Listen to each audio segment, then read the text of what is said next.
I am so honored today to be able to introduce you to Trisha Bryan. I met Trisha when she came to Stuttgart, Germany, in order to help us and do a social media training and also a parents control training with social media. And I took so many notes that I haven't taken that many notes ever, but the content of this is so relevant and helpful. And our Germans, as well as the internationals, were asking just as many questions. So, without hearing from me much anymore, Trisha, I want you to introduce yourself and take it away. Thank Okay, you so much for you're doing this welcome. for us. Thank you for having me. I am Trisha Bryan. I am with True Justice International, and I am what we call our Will Force Director.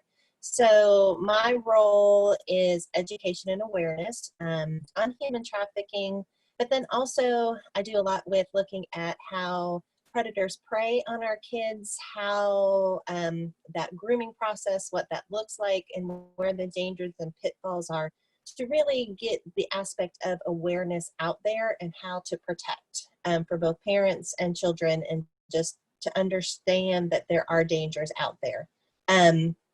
So today I'm going to go over our parental control that I put together. In the States here, just to tell you a little bit of where this came from for me and where my passion came from, was I kept seeing for probably about a 6-month period over and over again of kids disappearing. Meeting up with somebody, and it all kept coming back to social media.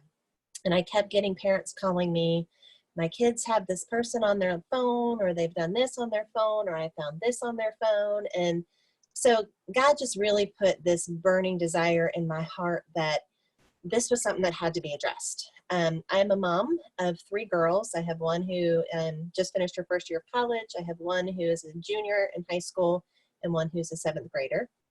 And so being a mom of 3 girls, they would also come home and share things. And so this is where this whole process came from, and where this training came from, was that, it was just really something God put on my heart to just really share with other parents. I'm going to just jump into the presentation with you guys. The first couple of slides, I don't know what all you guys can see, kind of go along with human trafficking. So I'm not going to talk a whole lot about that, because I know you guys are well versed in what human trafficking is and statistics and things like that. So the first one we're going to look at is, what age do children gain access to electronics? And statistically, a third of children under the age of 1 have used a smartphone or tablet. I have a friend who has, she's 2 now. She was 18 months. I went over to visit her. I have a lock on my phone. And within minutes, this little girl was in my phone watching Disney videos. And it wasn't any time at all. And I had a password on my phone. So that just kind of blew my mind, but it also tells me how technologically savvy these toddlers are. And we're not even talking, children of school age, we're talking toddlers. As we see, as our society is changing, and especially in the midst of this pandemic of COVID, there are so many people on online medias, online platforms, so much more than we ever have been. And that includes our children. But by the age of 2, most kids have a mobile device. By 5 years old, a lot of them have their own device, meaning that it's theirs, whether it's a tablet, whether it's a cell phone. A huge amount of kids in kindergarten have their own cell phones. So when we're looking at these statistics, we are in a whole new generation of online access. And what we don't understand is that we're giving our children this device that has more power than the computers in the entire room that sent the first rocket to space. They have so much power, they have so much ability, and most times we just give them to them and say, here you go. You know more than I do. You can maneuver this. You can fashion this. You're good to go. And that's a really dangerous thing, I have found, especially being a mom of my own children, things that have come up and things that we've encountered because of what they've been allowed to have. So when we look at just how do we maneuver this world, because it is, you've got to adapt to it. You can't say, oh, I'm never going to give my kid a phone. You can choose when, but they're going to have access to them. In our county, in our school districts, kids get iPads in school. They don't always get to come home with them. Elementary have to stay at the school. But again, with this pandemic, all of those iPads went home with every single kid. So every kid in our county has a iPad at home. And our internet services are offering free internet um, so that they can do their schoolwork. So we've just given a whole lot of kids access to a whole lot of things without really thinking about that aspect. So you have to talk to your kids. It's so important to have those conversations. When we look at what they can get into, the chances of them seeing something that's going to make them uncomfortable is very, very high. Whether it be pornography, whether it be violence, whether it be some kind of a drug something. You know, a lot of times we will let them watch YouTube, or we'll let them watch something that we think is kid friendly. And unfortunately, you know, a lot of those YouTube videos will be very, very, very kid friendly. And all of a sudden there's something spliced in there that is not kid friendly. And then it goes back to kid friendly stuff. We're seeing that more and more. We're seeing people getting in there and splicing into YouTube stuff that is geared towards children. We see it with video games. Roblox is a video game that a lot of kids, little kids play. It's kind of a Lego themed game, and they have found sexual content in those games. And so just understanding that the chance is your kids are going to see something that you don't want them to see. But how do you set that precedence? How do you talk to them? Having that open communication, them being able to say, I saw this and this made me feel funny. You know, obviously you're not going to sit there and say to a 3-year-old, if you see pornography, but you can say, you know, if you see something that makes your tummy feel funny, if you see something that makes you feel funny inside, or it scares you, or it makes you curious and you would like to know more, anytime you see something, you know that you can always talk to me about it. You can always come and have a conversation with me about it. You want to keep those lines of communication open, because kids are going to see stuff that we don't want them to see. That's just the fact of the matter. And the more I've seen of how this whole internet world works, especially when kids get into social media, they are preyed upon constantly. So that is just something to kind of keep in mind of what we're looking at in these statistics. Sorry, I'm trying to get my next. Okay, so the truth is pornography is very much out there. It is very prevalent in America. It's prevalent everywhere. But there are 68 million porn searches a day. 90% of children aged 8 to 16 have viewed porn. It is something that is a pandemic. And I can tell you, especially when I go in our classrooms here and I talk to the kids, and I mean, I had a classroom of boys, and I was like, if I asked all of you, how many of you have watched porn? I'm sure that most of you would put your hand up, and every single one of them put their hand up. They all told on themselves. And so this is 9th grade boys that I had in that classroom. It's in their faces. And I will say with this pandemic, that is something that has increased exponentially, that we have seen the viewing of porn and things within that industry skyrocket, because people are home and people are bored. You know, understanding that there are predators out there that are going to come at our kids, that they're going to question, you know, there are safety measures that you can put on phones. There are safety measures that you can put on your routers in your home.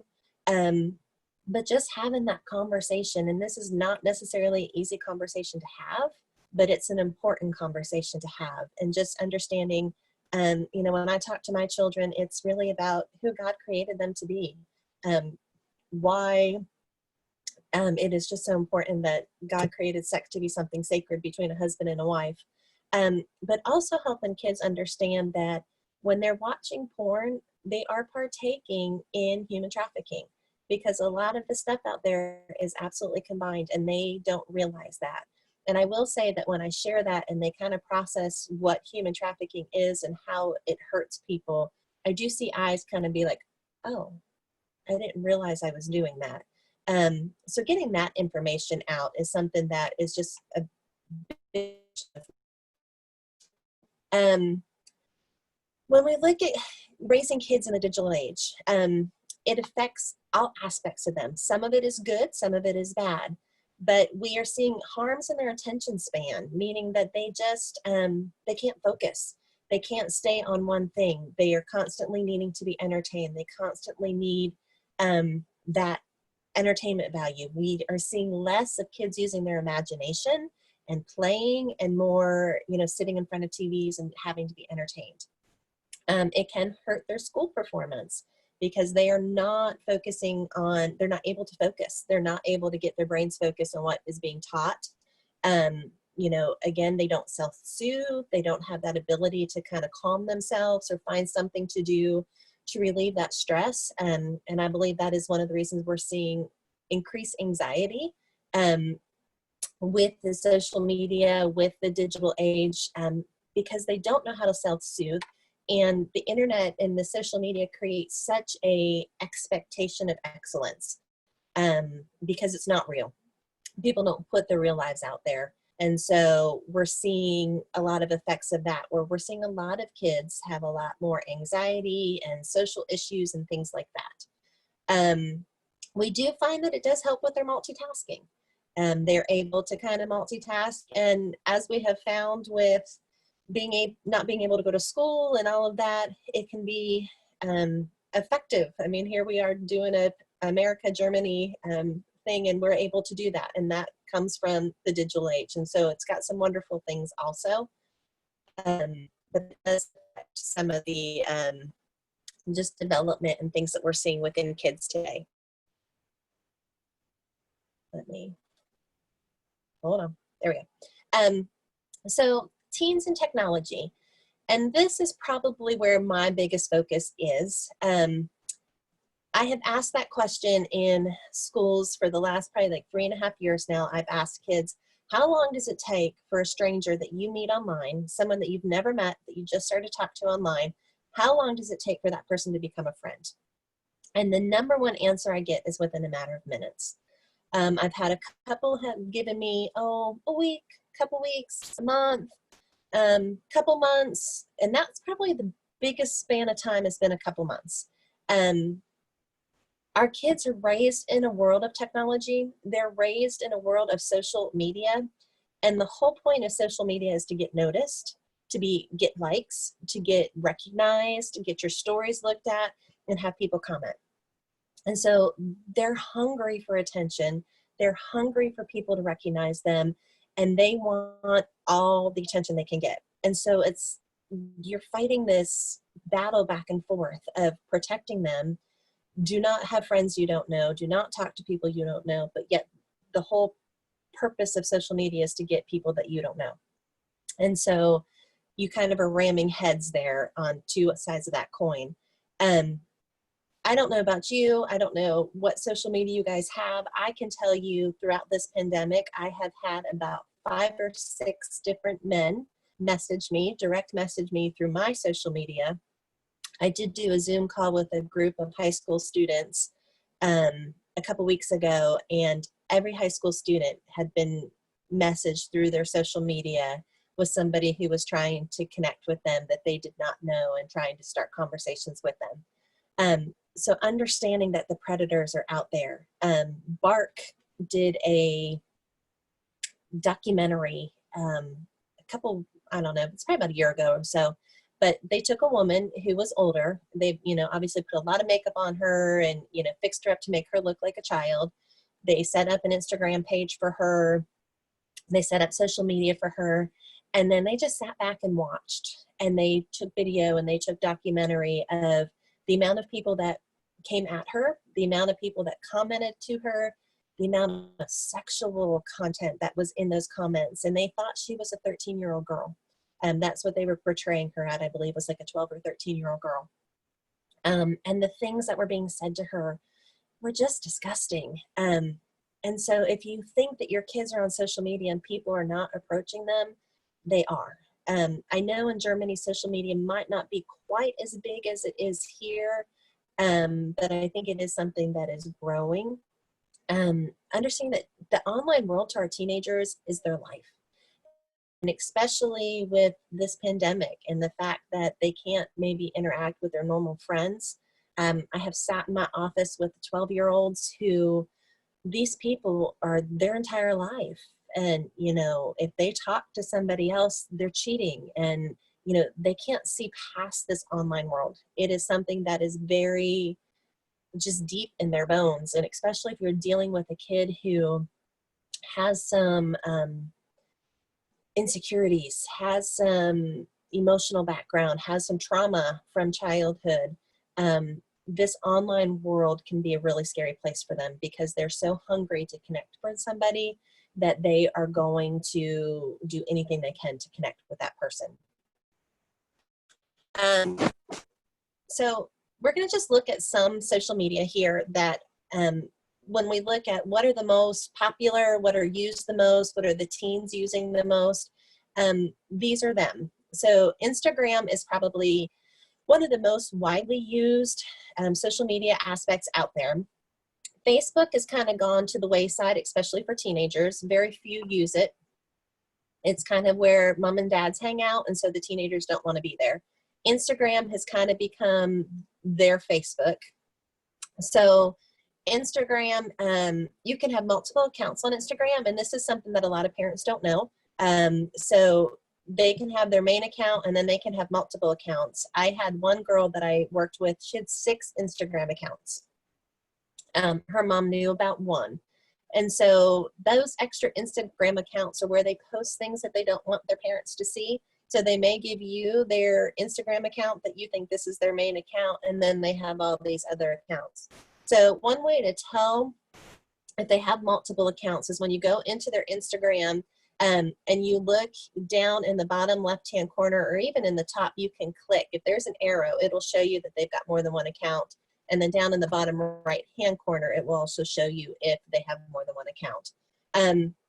The little picture I have of this man was a guy who actually tried to talk to one of my daughters. His little tagline, if you can see it, says something about "Daddy take care of you, $400 weekly allowance." And so he had messaged her and said, "Hello, beautiful," to her. This is what we call catfishing. Just trying to lure people in, get them to start a conversation with him. So this was my oldest daughter, and we knew very blatantly that this was a predator of some sort. We knew this account was not going to last real long. He had only had 4 posts, but he was following 115 people. And so he was working that network of trying to get people and lure them in. My other daughter with Instagram, she had somebody who catfished her. And she's kind of more quiet. She doesn't post a whole lot on social media. She's not out there a whole lot. But this guy started messaging her, and he told her how pretty she was. He told her how athletic she was and how smart she was, and everything that a 14-year-old girl wanted to hear. And I happened to hear her talking to a girlfriend and talking about this boy who played guitar. And I was like, I don't know who this boy is. So I did what moms do, and I sent my older daughter to get all the details for me because I needed to know who this boy was and what was going on. But he was from Tennessee. And so as I had the conversations with my middle child, I was like, you know better. You're not allowed to have anybody that you don't know on your social media. And, her answer to me was, Mom, it's not like I was going to do anything. But what these kids don't see, and the patterns that we're seeing as I've researched things, is they will have conversations with our kids for months upon months upon months. You're talking months, a year, that they will contact them. They will talk to them on a daily basis. They will build that rapport with them. And then they say to them, hey, I'm going to be in your area this weekend. I'd love to meet you in person. At that point in time, we have totally thrown stranger danger out the window. These kids don't think of these online people that they're hanging out with as strangers. They're their friend. They're their best friend sometimes. And so when they say, I'm going to be in town and I want to meet you, there is no thought whatsoever that this could be a dangerous situation. This is somebody that they have talked to day in and day out for months, and they go meet them. And that's when we see these kids being taken. This is when we see these kids disappearing. This is when we start to see the Amber Alerts and the missing children alerts and things like that. And it's because these predators groom them and they take the time to build a relationship with them and they build that trust. And so once they have that trust and they have those relationships, that's when they pounce. And that's what you've got to get teenagers to understand, because they are trusting. And we don't want to take away that trust that they have. We don't want them to be jaded, but we do need them to be educated and understand that not everybody who pretends to be their friend is who they are. This is one I typically will say to the teenagers, okay, so tell me, how many of you lied about how old you were in order to get your social media page? Because most of them, you need to be at least 13 or older legally before you're supposed to get them. And they all kind of raise their hand, and because they normally have them between 10, 9, 11, depending on when their parents allow them to get them. So this is what I say to them, you know, if you lied about your age to get your social media and it was really easy, what makes you think that the people on the other side of the screen are telling the truth? If you don't really know them, you have no idea who you're truly talking to. So those are just some of the things. Snapchat is the other social media app that is one of the main things that teenagers use. It is right up there with Instagram, Snapchat, and TikTok. TikTok we're going to talk about next. But those are the three most popular apps that are being used by teenagers right now. Snapchat, the biggest thing is, you know, it was originally created to be a sexting app. When all of the things were coming out with kids who were getting bullied because they had sent pictures, the creators of Snapchat brought that out as a safe option to be able to sext and send your naked pictures without anybody knowing you were sending naked pictures because they disappeared. We know that kids can screenshot and do all of those things, and so, but it is still a huge hub for sending naked pictures. It is still a revenue venue for that. We've come across, one of the girls that I was working with was a guy who would offer girls money to send them naked pictures, and then to send him naked pictures, and then he would turn around and sell it. And apparently it was a family business because his parents also did it. So it is something that it can be fun. There's lots of fun filters with Snapchat. You can have fun. I've laughed a lot of times over Snapchat filters and being silly, but there's a lot of dangers with it. One thing that a lot of kids don't think about is their Snap Map, which is a GPS, and it tells kids where they are at any time. And what they don't understand is if they have that on, it tells anybody that they allow follow them on Snapchat where they are. I have a police officer here that I work with locally in one of our counties, and he literally was able to pick up a suspect because of her Snapchat. He just followed her to the store because of her Snap Map and was able to then pick her up and arrest her. So understanding that the information that they can put out there. Snapchat has now allowed you to be able to send money via Snapchat, which is a little concerning to me as a mom, because it goes back to that whole naked picture and, you know, I'll send you $5 if you send me this picture kind of thing. And so that stuff is happening. So just understanding that this is a venue that kids use a lot because their conversations do disappear. They go away, the pictures go away. But the thing to understand, at least here, is that the kids, the police can pull whatever the kids post. So if you do run into an issue with your kid has something on Snapchat, somebody's sending them something, somebody is telling them something that is inappropriate that you're concerned about, but they're like, well, it's on Snapchat, it's gone, you can't see it. Know that, and know at least here, it can be subpoenaed. And the stuff on Snapchat never goes away. It's always on their servers and it can be pulled back. So we've had a couple of cases where that has had to be done. But there is a lot of stuff that happens on Snapchat. So just having those conversations again, being aware that kids are sending naked pictures all the time. It is a major issue here. I'm sure that we are not the only one that is having that issue, but it is something that happens very, very regularly. TikTok is, used to be Musically, and it is it changed from Musically to TikTok about 2 years ago now. The thing about TikTok is there's not a whole lot of filters. You can put some safety features on there to who can see your kids' videos, but there's not a whole lot of filter for what your children can see. Average age is about second, third grade are using TikTok. They're putting videos out there. There's a lot of content on TikTok because there is no monitoring of the content or the language that is put out there. It is a global app, meaning it is accessible by anybody. Anybody can see your kids, and they really say that it is not appropriate for anybody under the age of 16. And I can tell you that there are a lot of kids on TikTok. They are putting TikToks up, they're dancing. For those of you who don't know what TikTok is, there's a lot, it's dancing.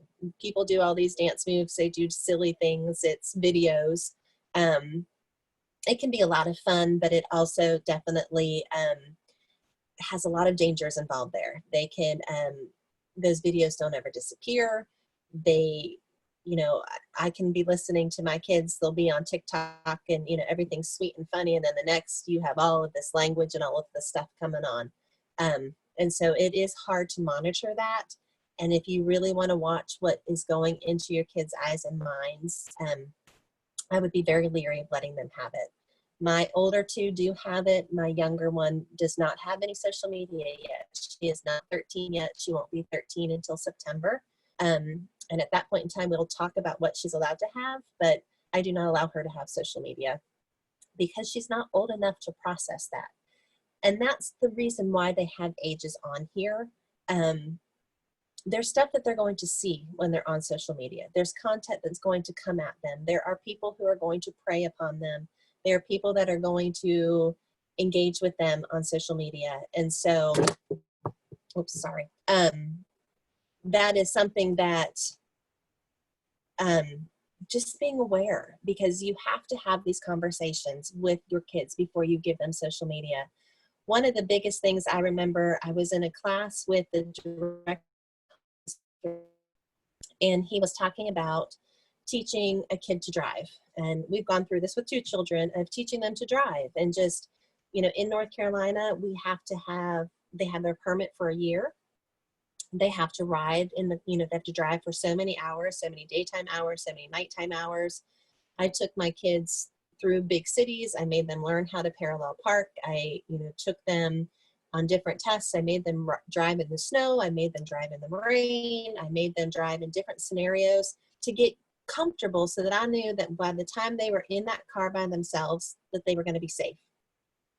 But it seems like we get cell phones and we just hand them over. And so you think about a car and how powerful, and just, we think about letting our kids go and drive a car, and what could happen. Well, those same dangers are there with the cell phone. Those same dangers are there with social media. And so if we are just lackadaisical and just give them this stuff without rules and boundaries, we're just really setting them up to get into some scary stuff. I'm going to go through these next apps kind of quickly.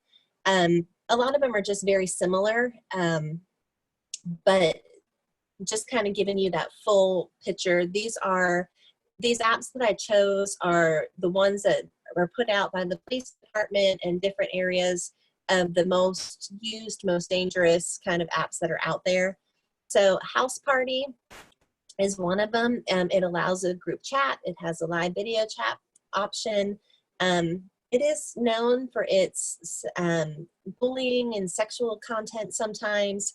If your settings aren't private, anybody can join into the house party. And that is anybody, they can watch into that house party. And so unfortunately, it can be good for study projects. It can be good for study time, but it also has a lot of things that could go really bad with that app. Tinder is, oops, hold on, what am I doing? Bear with me. Why am I? Okay, there we go. Tinder is a dating app. It is set up to meet strangers. This is one we find a lot of teenagers hopping on. And so this is one reason why I've put it on here. You get your likes and your dislikes. It also has location services on. It can tell you within walking distance of how close somebody is to you. So that can be very dangerous because they're just telling people where they're at without realizing they're telling people where they're at. Yubu is the next one. Let me see if I can get that. This one's more for children. So this is Tinder for kids, and it is for ages 12 and up. Again, there's no way to really verify age. So we see a lot of predators on this one, having easy access to the younger kids. And let's just be honest, you know, you think about those 12-year-olds, 11-year-olds, they're in middle school. Lives are very weird at that time. Bodies are changing, hormones are raging, all kinds of stuff is going on. And that is probably one of their most vulnerable ages, is during that age time, because they want someone to just accept them and love them other than mom and dad. And so this is geared towards the younger kids. Meet Me is another dating app. You get points for meeting up with strangers. It encourages you to chat with strangers. The more strangers and more people you do not know that you interact with, the more points you get. So again, you know, you look at all these apps and they are all geared towards meeting strangers. That's what a lot of these are all about. And that's where a lot of the scariness kind of falls into. Scout, again, it's another dating app. It's another dating site. You know, it groups you by age, supposedly, but again, we know how easy it is to lie about our age. And so with all of these sites, the thing to just kind of keep in mind is that they're all easy to manipulate. They're all easy to lie about. And every site has had predators approaching people and hurting kids. Whether it's a trafficking situation, whether it's a molesting situation, a sexual predator situation, we have seen cases of all of these apps where things have happened that the police have had to be involved. Grindr is one that is for the gay, bisexual, transgender, and it's usually for men. And so there's a lot of profanity. There's a lot of adult content on this. There's a lot of bullying. There is a lot of, we see there's a lot of bad stuff kind of connected to this app of when they meet up, abuse, bullying, things like that. So this is kind of a scary app if you see it on a kid's phone. So this one, I don't know how much is used now. It used to be fairly popular. This is the calculator app. It looks like a regular calculator, but when you put your code in, it lets you it's a hidden app. It's a hidden place. They can put pictures in here. They can do videos. They can do passwords. It has its own private browser. So when kids go in here, they can search things on the internet and it won't come up under their normal browser. So if they're looking at stuff like pornography, they don't want mom and dad to know, this is a perfect way to do that. 70% of teens are hiding online content. And that probably might even be higher than that. Knowing that our teens are not going to usually tell us everything. But I do feel like the more we can keep those lines of communication open, the more willing they are to share. You know, just being a mom of 3 girls, I've had times where my teenager has come in and has shared something with me. And, you know, I have to admit, I'm sitting there like, oh, I don't want to know this. I don't want to hear this. I don't want to hear this. But just kind of swallowing through because, you know what, she is sharing with me. And I need her to share with me so that I can continue to guide her and direct her and help her. And so having those conversations, they're sometimes really hard to go through everything and to hear those conversations. But it's also important to have those conversations and that your kids feel comfortable talking to you about those hard things. Because you want them to come to you on the hard things, not to somebody else.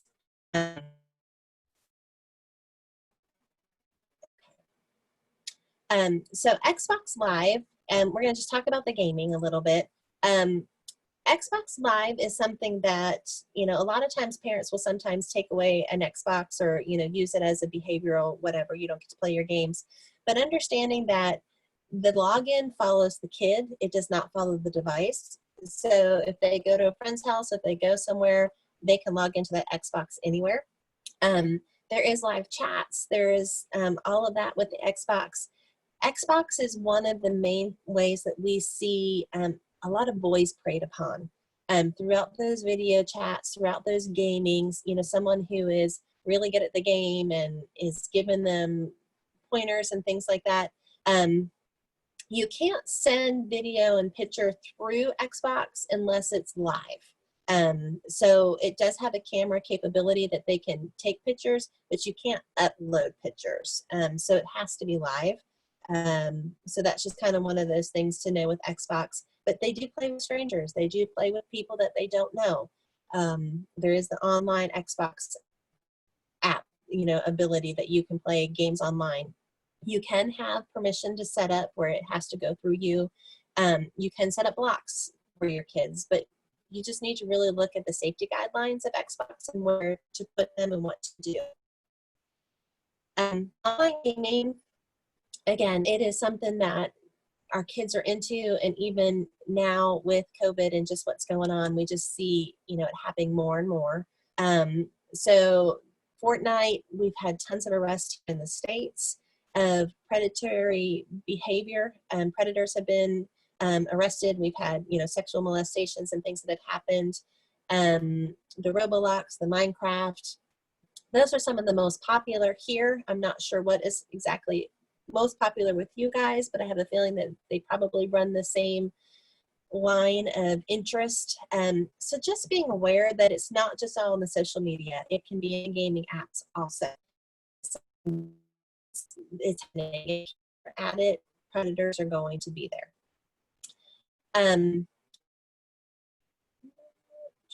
So this is just something I added into this is, you know, who's at risk? When we really think about who could be at risk, we look at this list and it really could be anybody. It can be, you know, anybody who's under the age of 18 is at high risk. And I would actually put that even closer to 25 to 26. And because their frontal lobe is not developed yet, their brain is not developed. And that part of their brain that tells them that this isn't a good idea, I shouldn't do this, they're the ones who are going to be at risk. They're easily manipulated. And even when you think about the ones who want to be adults, and I'm an adult, I'm 18, but you're really not quite an adult yet. So that is going to affect, you know, they want consumer goods. They desire to have friendships. They desire to have relationships. They feel insecure. They feel lonely. They fight with their parents. And what I've seen throughout this time, a lot of these are even more so because they're isolated, because they're not with their friends, because they're not at school, where school could be the safe place for some of these kids. We're seeing that risk increase. We're seeing maybe some choices that are not always the best choices. So just understand that really, honestly, any child could be at risk. It doesn't matter who their parents are. It doesn't matter how great their parents are. Any child could be at risk. And so understanding that that is just a fact and making sure we have those conversations. I think we're getting close to time, so I'm going to head to my last slide, if I can get it to come up.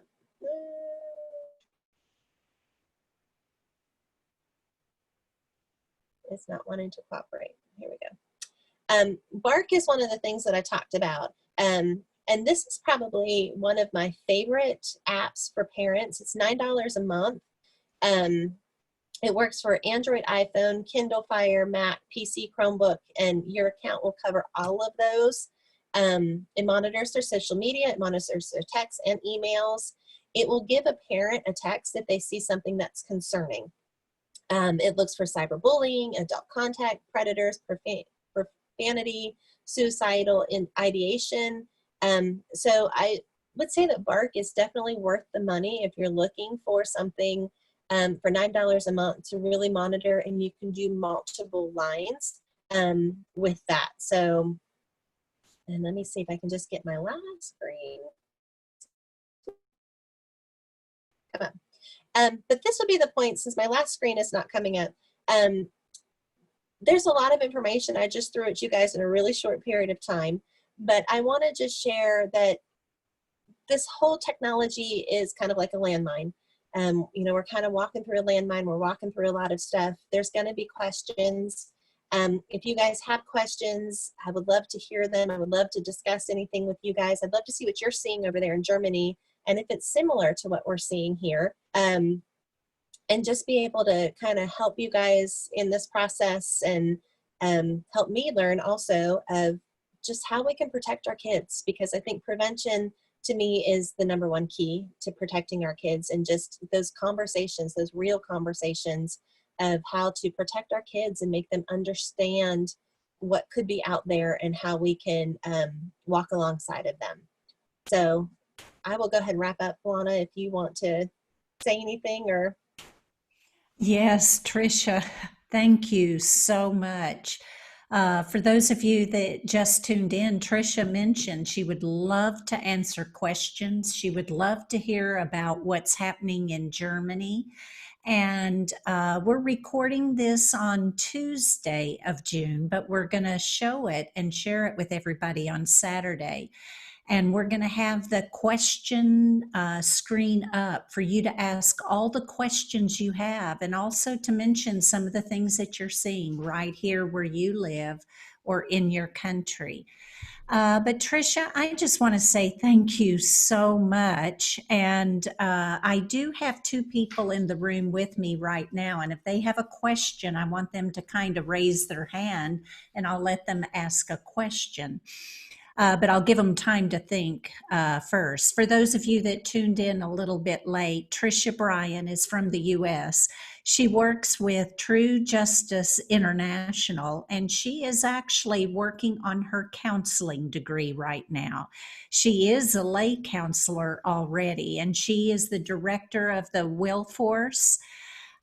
Some of the things you may not know about Tricia is she's a youth leader, gymnastics coach, and she loves young people. But not only does she love young people, as we heard today, she's passionate about giving parents what they need to know about different ways that their child could get in trouble. And Tricia, I want to say thank you so much for that illustration of teaching a child how to drive, but yet we hand our phones over to them.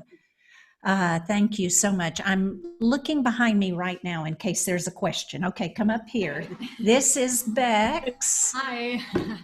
Hello. So I have a quick question. Maybe you could just quickly explain how, because you always say, we're seeing a lot of this, we're seeing a lot of this. How are you seeing that? Are you doing studies on this? Are you in contact with the youth themselves? Where are you getting this information from, other than of course, your own children? It's a little bit of both. So I've had youth that have come into my office that I have dealt with. I have some police officers that I work with and have talked to them about some stuff in cases that they have encountered. And then even just in our news media, we are seeing just reports that we're getting.